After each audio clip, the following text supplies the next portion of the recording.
আমাদের টার্গেট হচ্ছে এখন একটা ইসলামপন্থী সরকারকে রাষ্ট্র ক্ষমতায় নিয়ে যাওয়া। এটা আমাদের এখন প্রধান টার্গেট। এখন আমাদের এজেন্ডা স্পষ্ট, কোনো গোপন এজেন্ডা নাই। আর আমি ছোট মানুষ, ছোট জায়গা থেকে বলতে চাই যে আমাদের যে ওলামায়ে কেরামগণ মাঠে আছেন, যে রাজনৈতিক দলগুলো আপনারা মাঠে আছেন, এবার আপনারা কোনো রুটির টুকরার জন্য লড়বেন না।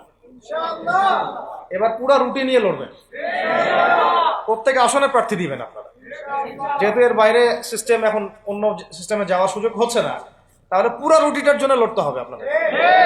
আমাদের টার্গেট হচ্ছে এখন একটা ইসলামপন্থী সরকারকে রাষ্ট্র ক্ষমতায় নিয়ে যাওয়া। এটা আমাদের এখন প্রধান টার্গেট। এখন আমাদের এজেন্ডা স্পষ্ট, কোনো গোপন এজেন্ডা নাই। আমাদের কি নাই? কোনো গোপন এজেন্ডা নাই। আমরা চাই বাংলাদেশে এখন একটা ইসলামপন্থী রাষ্ট্র ব্যবস্থা গড়ে উঠুক, ইসলামপন্থী সরকার শাসন ক্ষমতায় আসবে। এটার জন্য আপনাদের সবার ভূমিকা আছে। কেউ কথা দিয়ে ভূমিকা রাখবেন, কেউ লিখবেন, কেউ বলবেন, কেউ যেভাবে হোক আপনাকে ভূমিকা তো রাখতেই হবে। কারো বসে থাকার সুযোগ নেই। এখন আর এই রাষ্ট্রটাকে ইসলামিক রাষ্ট্র হিসেবে গড়ার দায়িত্ব এখন সবার কাঁধে আসছে। আমরা আমাদের জায়গা থেকে বলতেছি, বাকি কাজ কিন্তু আপনাদেরকে করতে হবে। আল্লাহ পাক করার তৌফিক দান করে। আর ইসলামপন্থী ভাইদের আপোষের যে দূরত্ব, এটা কমায় ফেলতে হবে। এই দূরত্ব রাখা যাবে না। ইখতিলাফ আছে থাক, যদি আকীদাগত মৌলিক কোনো পার্থক্য না থাকে, আমরা তো ভাই ভাই নাকি? আমাদের চেয়ে কি মানে সেকুলার আমাদের বেশি বড় ভাই? আমাদের চেয়ে কি ওই যে নাস্তিক মুরতাদরা আমাদের বড় ভাই? কমিউনিজমে যারা আছে ওরা আমাদের বড় ভাই? তাই এই গণতন্ত্রপন্থী যারা একবারে কট্টর, ওরা আমাদের দিনী ভাই নাকি? আমাদের তো ভাই, সোজা কথা হচ্ছে ইন্নামাল মুমিনুনা ইখওয়া, ইন্নামাল মুমিনুনা, মুমিন যারা মুমিন, মুমিন ভাই। মুমিনে মুমিনে কি ভাই? খালাস। আল মুসলিম ওয়া আখুল মুসলিম, মুসলিমের ভাই কি? মুসলিম। খালাস, এইটুক। মুসলিম আমার ভাই, মুসলিম আমার ভাই। এখন যারা এদেশের রাষ্ট্র ক্ষমতায় ইসলামকে চায় না, তারা আমাদের ভাই না। সে যে কোনো নামে আসুক, এক্স ওয়াই জেড, দেখার দরকার নেই। এক্স নামে আসুক, ওয়াই নামে আসুক, জেড নামে আসুক, যারা রাষ্ট্র ব্যবস্থা ইসলামকে চায় না, তারা আমার ভাই খালাস, সোজা কথা।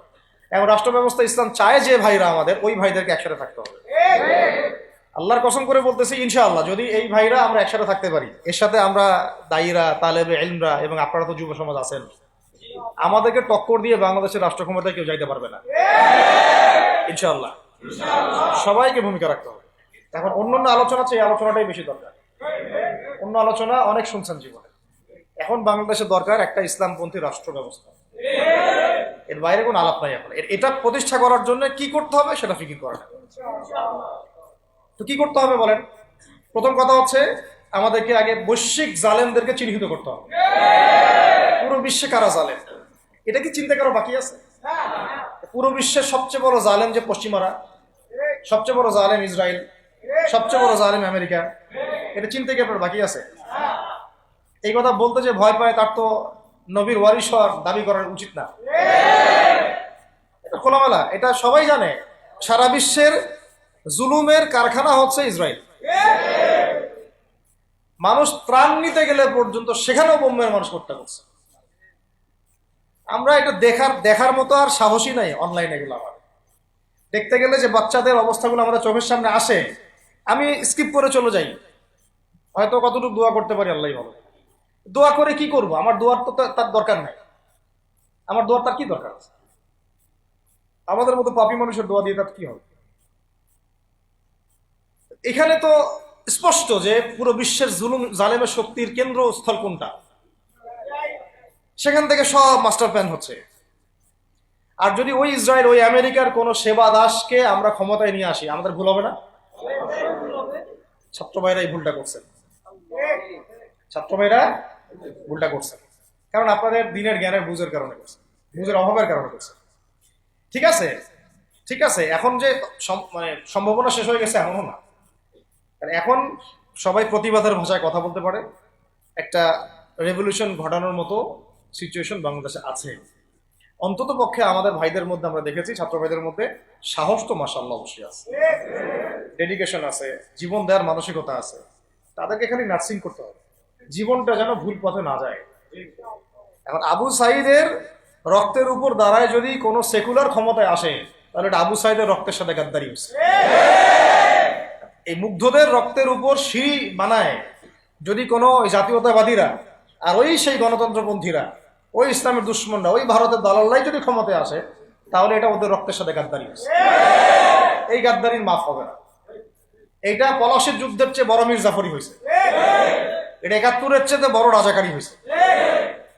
আপনারা বলেন যে দেখেন ভালো করে বুঝেন, গুম হয়েছে এক শ্রেণী, আমার কথা মন খারাপ করে না, এক শ্রেণী গুম হয়ে গেছে, এক শ্রেণী ক্রসফায়ার, এক শ্রেণী শাপলা চত্বরে রক্ত দিছে, তাই নাই?